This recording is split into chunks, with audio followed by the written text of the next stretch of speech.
Hello my dear students and welcome back to the channel. आज के class में हम कंटिन्यू करेंगे जर्नल्स। हम पिछले क्लासेस के अंदर बेसिक्स सीख चुके हैं अकाउंटिंग के बारे में। आज हम अकाउंटिंग में ट्रांजैक्शंस को रिकॉर्ड करना सीखेंगे बाय जर्नल्स। जर्नल्स को पढ़ने के लिए हमको थोड़ा बेसिक नॉलेज होना चाहिए अकाउंटिंग का, जैसे अकाउंट्स में यूज होने वाले वर्ड्स, प्रिंसिपल्स, इसका नॉलेज होगा तो हम आराम से जर्नल्स पढ़ सकते हैं। ये जर्नल्स का फर्स्ट क्लास है। सबसे इंपॉर्टेंट चैप्टर जो है कोई भी अकाउंटिंग के अंदर वो होता है जर्नल्स। अगर हम जर्नल्स नहीं जानेंगे तो हम अकाउंट्स का कोई भी चैप्टर फ्यूचर में नहीं कर पाएंगे। तो जर्नल्स में बड़े ध्यान से पढ़ना, हम एकदम डिटेल में पढ़ेंगे, एक एक ट्रांजैक्शंस का एकदम लॉजिक के साथ पढ़ेंगे। तो जुड़े रहना चैनल के साथ। अगर चैनल में नए हो तो सब्सक्राइब जरूर से कर लेना। डिस्क्रिप्शन में एक ऐप का लिंक होगा, उसको डाउनलोड कर लेना, वहां रजिस्टर हो जाना। वहां पे complete videos, notes, practice question सब कुछ अवेलेबल होगा। स्टार्ट करते हैं टॉपिक को। टॉपिक का नाम है जर्नल्स। जर्नल्स बेसिकली अकाउंटिंग का फर्स्ट स्टेप होता है। जब भी कोई ट्रांजैक्शन हुआ तो हम उस ट्रांजैक्शन को बुक्स ऑफ अकाउंट्स में रिकॉर्ड करेंगे। तो ट्रांजैक्शन को बुक्स ऑफ अकाउंट्स में रिकॉर्ड किया जाता है बाय जर्नल्स। जर्नल्स के through the transactions are recorded in the books of accounts. तो पहली बार जब ट्रांजैक्शन हुआ, साथ ही साथ कहां पे रिकॉर्ड होता है वो जर्नल बुक में। तो बुक का नाम है जर्नल बुक, एंड जो एंट्री हम पास करते हैं उसको बोला जाता है जर्नल एंट्री। क्लियर है? देखना, journal is a book of primary entry. Primary मतलब पहली बार ट्रांजैक्शन यहां रिकॉर्ड होता है। और a book of original entry in which transactions are first recorded in a chronological order. Chronological का मतलब होता है डेट वाइज।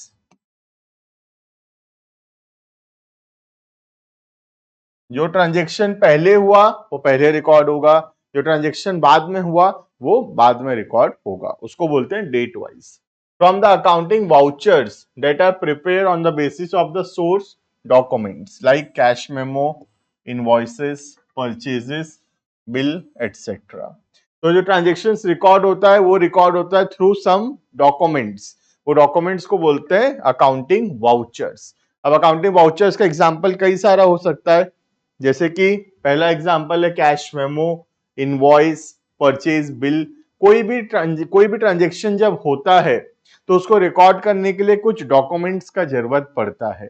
वो जो डॉक्यूमेंट्स जिसको देखकर हम ट्रांजैक्शंस को रिकॉर्ड करते हैं उसको बोलते हैं वाउचर्स। जैसे आज हम लोग सपोज कोई सामान खरीदे तो परचेज को रिकॉर्ड करने से पहले हमको क्या देखना पड़ेगा? परचेज बिल देखना पड़ेगा। परचेज बिल के हिसाब से परचेज ट्रांजैक्शंस रिकॉर्ड होगा। क्लियर? देखना, the basic book of accounting is called as journal. Precisely it is the book of prime entry which is means day book. Trader records his total daily transactions in it. इसीलिए इसको day book भी बोला जाता है क्योंकि दिन भर का सारा ट्रांजैक्शंस हम यहाँ पे रिकॉर्ड करते हैं। The process of recording transaction in the journal is called as journalising. तो प्रोसेस को बोलते हैं जर्नलाइजिंग, और जो एंट्री पास होता है उस एंट्री को बोलते हैं जर्नल एंट्री। क्लियर है? A journal is a chronological record of financial transactions of a business. तो एक ही बात है, सेम डेफिनेशन दिया हुआ है। नेक्स्ट, क्या क्या वर्ड्स या टर्म्स यूज होते हैं जर्नल्स के अंदर? सबसे पहला book of original entry. Book of original entry क्यों बोला जाता है? क्योंकि ट्रांजैक्शन पहली बार जब होता है तो यहां पे रिकॉर्ड किया जाता है। Journal is a book of original entry, also called as book of primary entry, because transactions are first recorded or written in this book and thereafter they are transferred or posted into ledger accounts. तो transaction जब होता है they are recorded in journals, और फिर journal से transaction कहां पे जाता है? नेक्स्ट बुक में जो हम पढ़ेंगे, हमारा नेक्स्ट चैप्टर होगा which will be called as the ledgers. Clear है? तो जर्नल के बाद transaction will go into ledgers. And second, journal entry. An entry recorded in the journal is called as journal entry. तो process को बोलते हैं journalising, और जो एंट्री पास होता है ट्रांजैक्शंस को रिकॉर्ड करने के लिए, such entry is called as a journal entry. Clear है? नेक्स्ट, द प्रोसेस, ये तो बता चुका मैं, प्रोसेस ऑफ रिकॉर्डिंग को बोलते हैं जर्नलाइजिंग। और पोस्टिंग का मतलब क्या होता है? जर्नल से ट्रांजैक्शंस को जब हम लेजर में लिखते हैं, इस प्रोसेस को बोलते हैं पोस्टिंग। तो recording transactions in the ledger is called as posting, and recording transactions in the journal is called as recording. तो रिकॉर्डिंग का मतलब है जर्नल में लिखना, और पोस्टिंग का मतलब है लेजर में लिखना। क्लियर है? तो ये फॉर्मेट होता है कोई भी जर्नल्स का, जिसमें 5 कॉलम होते हैं। डेट कॉलम में हम लिखते हैं the date of the transaction. Particulars column में सबसे पहले लिखते हैं कौन सा अकाउंट डेबिट हुआ, और फिर लिखते हैं टू करके कौन सा अकाउंट क्रेडिट हुआ। सर ये डेबिट और क्रेडिट कैसे पहचानेंगे, ये अभी हम आने वाले क्लासेस के अंदर पढ़ेंगे, how to identify debit and credit. ठीक है? थर्ड कॉलम हमेशा ब्लैंक ही रहता है, नाम है उसका LF, ledger folio. Real life में ये यूज होता है पेज नंबर लिखने के लिए, बट हमारे पढ़ाई के पर्पस के हिसाब से एलएफ कॉलम हमेशा ब्लैंक रहेगा। एलएफ कॉलम जो है उसमें हम लेजर का पेज नंबर लिखते हैं। ये जर्नल, अगर हम चाहते हैं कि ये पर्टिकुलर जर्नल लेजर में कहां पर है, लेजर में कौन से पेज में पोस्टिंग हुआ है, तो हम लेजर का उस पेज में देख सकते हैं। तो इसीलिए यहां पे लिखा जाता है ये पर्टिकुलर जर्नल लिखा पेज नंबर 5। इसका मतलब ये जर्नल का अगर लेजर देखना चाहते हो तो लेजर के पेज नंबर 5 में चले जाना। क्लियर है? तो ये रियल लाइफ के हिसाब से, बट हमारे पढ़ाई के पर्पस के हिसाब से ये हमेशा ब्लैंक रहेगा। क्लियर? डेबिट में लिखेंगे डेबिट का अमाउंट, और क्रेडिट में लिखेंगे क्रेडिट का अमाउंट। क्लियर है ये? नेक्स्ट, दो रूल है डेबिट एंड क्रेडिट का। एक जो पहले जमाने से चला आ रहा है, call as the traditional approach, और दूसरा जो रिसेंट टाइम्स में डेवलप हुआ है, call as the modern approach. हम लोग जो अकाउंट्स करते हैं हम मॉडर्न अप्रोच के हिसाब से पढ़ेंगे, क्योंकि मॉडर्न बच्चे हो भाई, तो मॉडर्न अप्रोच जरूरी है ना। ट्रेडिशनल अप्रोच जो है पहले यूज होता था, मैं तुम्हारे खाली रेफरेंस के लिए यहां पे दे दिया हूं ट्रेडिशनल अप्रोच। पहला होता है पर्सनल अकाउंट, जैसे name of a person, like debtors, creditors, ये सब। उसमें डेबिट होता है रिसीवर और क्रेडिट होता है गिवर। रियल अकाउंट जैसे एसेट्स, गुड्स, ये सब, इसमें क्या होता है, जो what comes in is debit and what goes out is credit. Nominal account, nominal account होता है एक्सपेंसेस एंड रेवेन्यू के लिए, जिसमें all the expenses and losses are debited, all the incomes and gains are credited. Clear है? तो ये पुराना approach है, हम आजकल ये फॉलो नहीं करते, हम फॉलो करते हैं मॉडर्न अप्रोच। ठीक है? मॉडर्न अप्रोच में 5 क्लासिफिकेशन है, assets, liabilities, capital, revenue and expense. ठीक है? शॉर्ट फॉर्म में इसको हम क्लियर बोलते हैं। क्लियर से C for capital, L for liability, E for expenses, A for assets and R for revenue। Clear है? अब यहां पे सिर्फ इसमें कुछ नहीं, इसमें देखना रहता है डेबिट या क्रेडिट कैसे होगा, इंक्रीज हुआ कि डिक्रीज हुआ, उसके हिसाब से। एसेट और एक्सपेंस, ये जो एसेट और एक्सपेंस होता है, इन दोनों का डेबिट बैलेंस है। ठीक है? तो अगर ये बढ़ेगा तो ये क्या होगा, डेबिट होगा, और अगर ये कम होगा तो ये क्रेडिट होगा।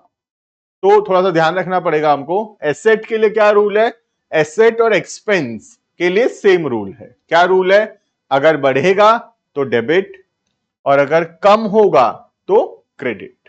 क्लियर? कैपिटल, लाइबिलिटी और रेवेन्यू, के लिए सेम रूल है, दैट इज अगर कम होगा तो डेबिट और अगर बढ़ेगा तो ये होगा क्रेडिट। क्लियर है? देखना, समराइज कर रहा हूं फटाफट से मैं। एसेट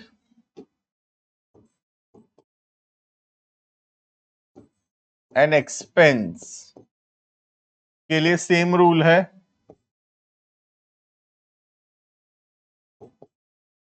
कैपिटल, लाइबिलिटी और रेवेन्यू के लिए सेम रूल है। ठीक है? अगर एसेट या एक्सपेंस इंक्रीज होगा तो ये क्या होगा? डेबिट होगा, और अगर ये डिक्रीज होगा तो ये क्रेडिट होगा। क्लियर है? ये कैपिटल, लाइबिलिटी और रेवेन्यू में अगर इंक्रीज होगा तो क्रेडिट होगा,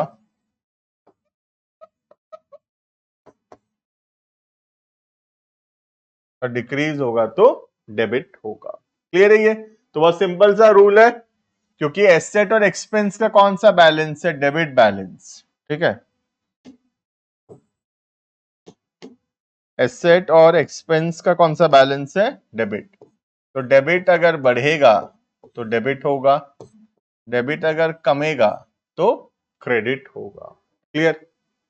कैपिटल, लाइबिलिटी और रेवेन्यू के लिए क्रेडिट बैलेंस है, तो क्रेडिट अगर बढ़ेगा तो क्रेडिट होगा, क्रेडिट अगर कमेगा तो डेबिट होगा।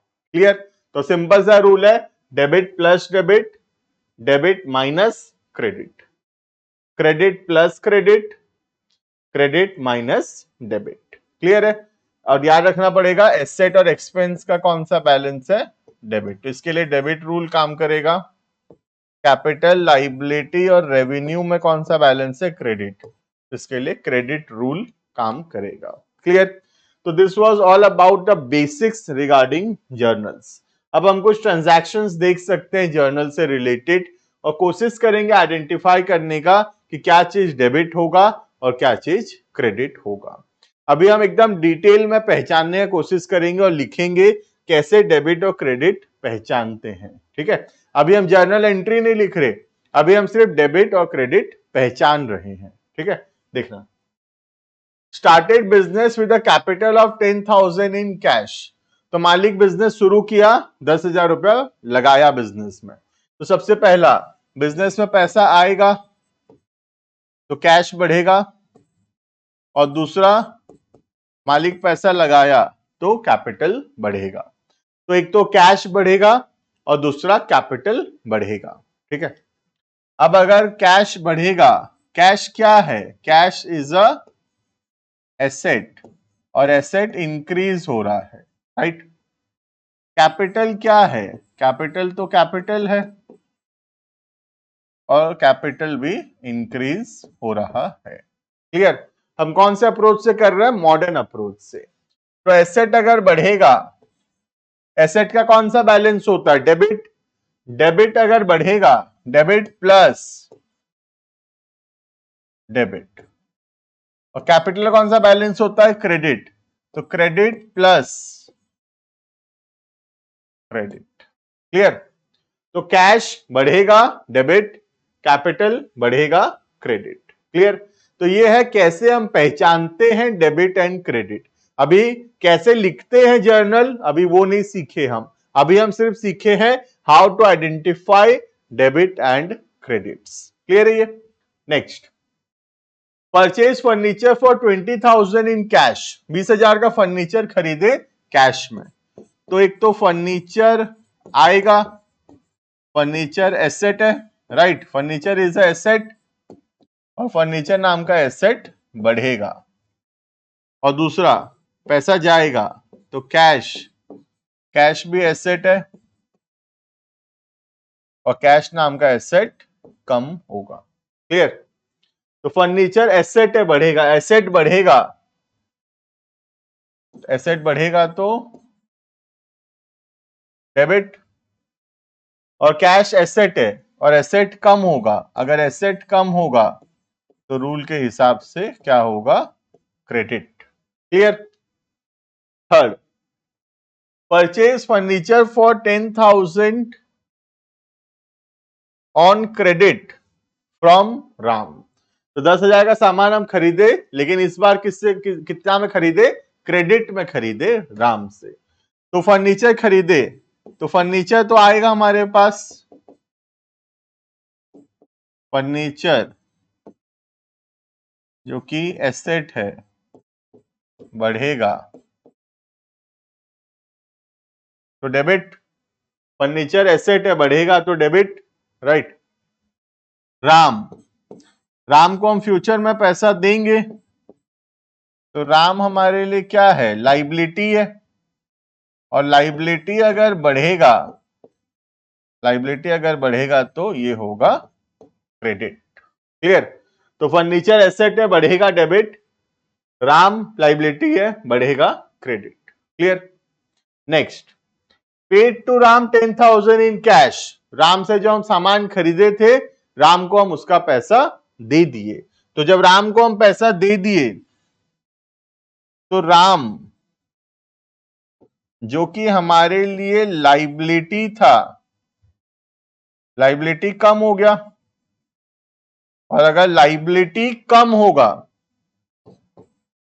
तो क्या होगा, डेबिट, लाइबिलिटी माइनस डेबिट, और पैसा गया, पैसा दिए तो पैसा गया ना, कैश एसेट है कम हो गया,